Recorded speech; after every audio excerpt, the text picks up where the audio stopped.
बन गयो प्रेम रोगी मैं हाँ देख के तोरे नैना, दिन में घलो चैन नहीं है बीते ना ही रहना।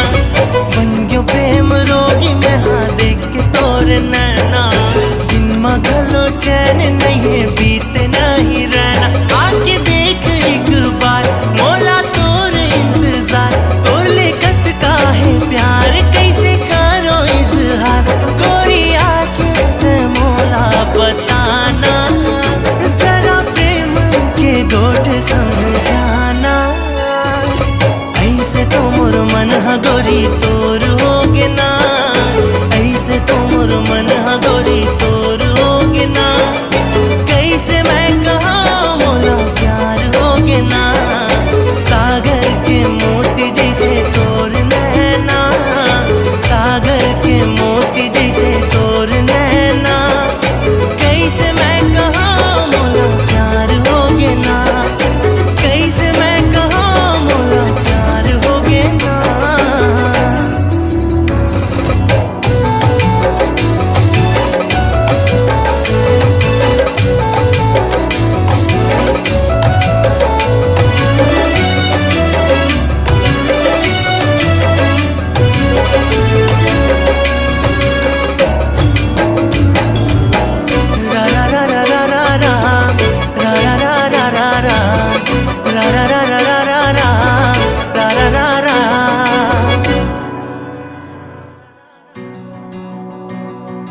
नदिया के पानी हाँ जैसे मिल जाते सागर माँ, मोर माया तोर बरो गोरी बाढ़त है अंतस माँ।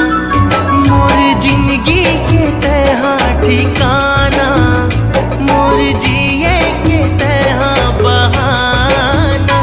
तोर तिरछी नजर के नजर के काहे असर, मोला कर डारे अपन बस माँ। ऐसे तो मोर मन हा गोरी